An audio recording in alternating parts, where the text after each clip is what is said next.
자, 수열 두 번째인데요. 등차 수열이라는 것부터 한번 우리가 알아보겠습니다. 수열 중에서 가장 기본이 되는 것이고, 앞에서 잠깐 언급했지만 차가 일정하다, 차가 같다.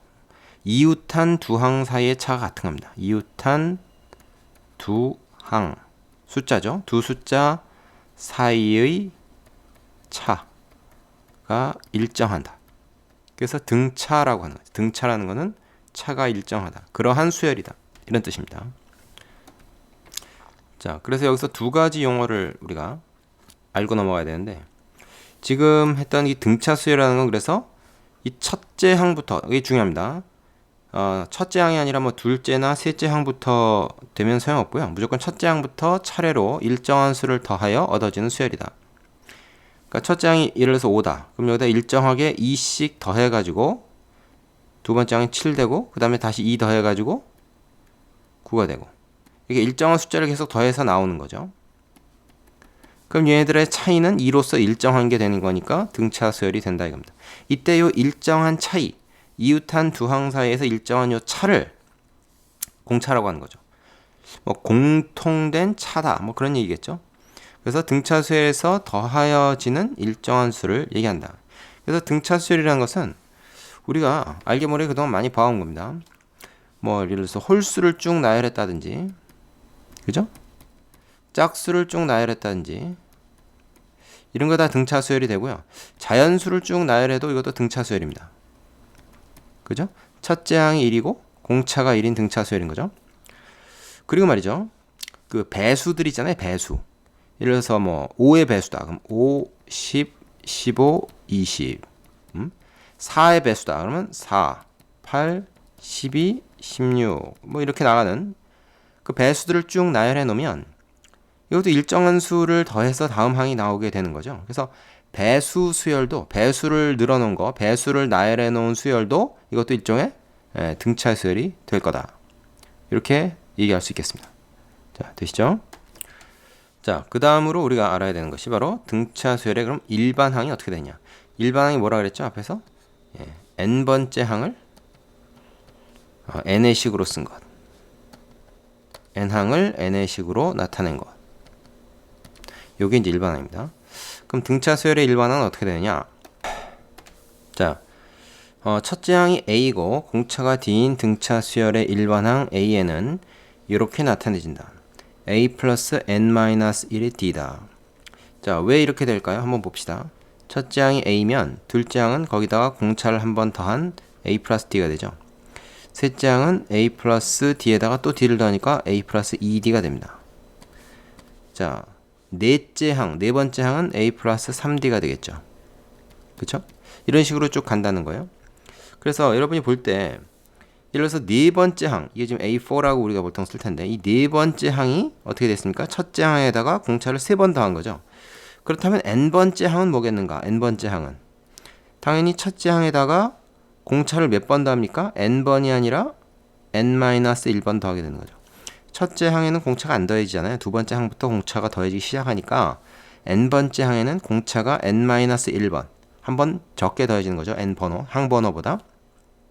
그러면 이게 이제 n번째 항이 되는 건데, 여기서 이제 d라는 것은 공차, 이건 상수고 첫째 항도 상수란 말이죠. 그러니까 뭐 n은 이제 그 1, 2, 3 이렇게 하는 항 번호니까 이건 변수고, 그래서 등차 수열의 일반항은 이렇게 첫째 항과 공차를 알면 n에 관한 1차식으로 우리가 표현이 될 수가 있습니다. 이거 뭐 n에 관한 1차식이라는 게 n이 이제 변수니까 그 변수를 기준으로 했을 때 1차식이죠, 그죠?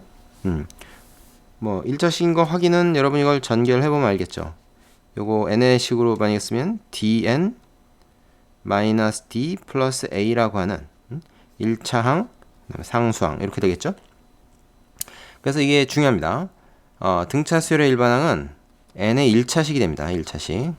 그죠? 그리고 일반항을 구할 때 우리가 필요한 요소가 뭐냐 하면 바로 첫째 항과 공차예요. 등차 수열의 일반항을 표현하려면 첫째 항과 공차를 알아야 된다. 중요합니다. 그리고 첫째 항부터 차례로 일정하게 더해져야 이게 그 등차 수열이다. 예를 들어서 예를 하나 들어볼게요. 이런 게 있단 말이죠. 자, 어떤 거냐면, 자, 이런 수열이 있다고 칩시다. 어떻습니까, 이거? 이 3, 6, 9, 10 이렇게 나가는 거 보니까 요 차가 3으로 일정하죠. 즉 3의 배수를 쭉 써놓은 거란 말이야. 그 등차 수열인 것 같지만 첫째 항과 둘째 항 사이가 이게 차가 2예요. 그럼 이거 등차 수열 아닙니다. 이거는 엄밀히 말하면 두 번째 항부터 등차 수열을 이루는 어떤 수열인 거죠. 그럼 이거 전체를 우리가 등차 수열이라고 말하지 않습니다. 요 첫째 항부터 계속 차이가 이웃한 항과의 차이가 똑같아야 돼. 일정해야지 이렇게 중간에 바뀌거나 다른 게 하나라도 있으면 그거는 등차 수열이 아니에요. 되시겠죠? 자, 그 다음에 이제 우리가 세 번째로 알아야 될 게 뭐가 있냐면 등차 중항이라는 게 있습니다. 조금 내려볼게요. 슬라이드를. 자, 등차 중항이는 뭐냐? 세수 A, B, C가 이 순서로 등차 수열을 이룰 때 가운데 있는 항 있죠? 여기서는 B죠. 이 B를 A와 C의 등차 중항이라고 한다. 이때 이 B는 A 플러스 C이기 때문에 B는 2분의 A 플러스 C. 이거 뭡니까? 이거 산술평이죠. 산술평균. 그죠? 자, 등차 수열을 이루는 세 수의 가운데 있는 거를 등차 중항이라고 하는데 얘는 양 끝에 있는 수의 산술평균이 된다는 얘기예요. 왜 이렇게 되나 한번 봅시다. 왜 이렇게 될까요? 지금 A, B, C가 이 순서대로 등차 수열을 이루잖아요. 그러면 B는 당연히 뭐겠습니까? A에다가 이 수열의 공차, 등차 수열이면 공차를 더하면 얘가 나오겠죠?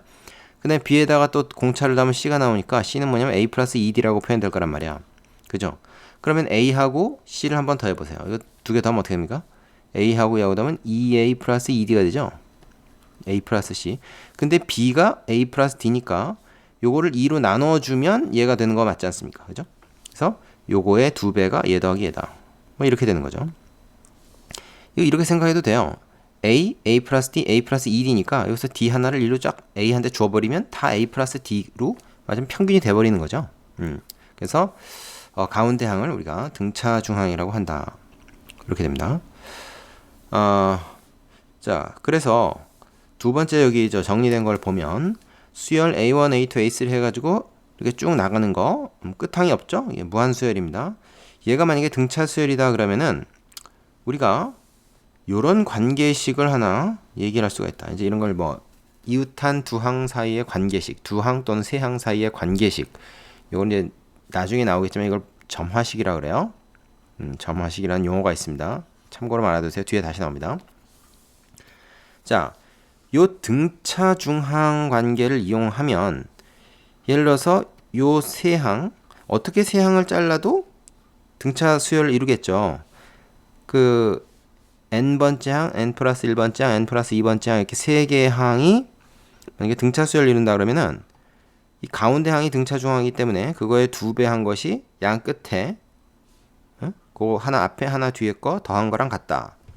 이게 뭐예요? 1번에 있는 결론을 일반화 시킨 겁니다. 그죠? 그래서 어느 연속된 세 항을 어떻게 잡아도 이 관계식은 다 성립할 거다 하는 것이죠. 되겠습니까? 자, 이거는 모든 등차 수열에 다 적용이 되는 얘기입니다. 특별한 어떤 공차를 갖거나 첫째 항을 갖는 등차 수열뿐만 아니라 등차 수열이라면 모름지기 다 이런 등차 중항을 갖게 되는 거죠. 되시죠? 자, 여기까지는 별로 어려운 거 없습니다. 등차 수열 자체가 사실은 수열에서 제일 쉽고 간단한 거죠. 여기서 어려움을 겪으면 안 돼요. 정리됐으면 다음으로 가겠습니다. 자, 정리가 안 된 사람은 이 앞에 내용 다시 한번 쭉 올려가면서 다시 살펴보시기 바래요. 여기 있는 내용은 모르고 넘어가서는 하나도 안 되는 내용입니다. 자, 거기 있는 그 확인 문제 쭉 다 풀어보시고 그 다음에 이제 필수 예제로 가시면 되겠습니다.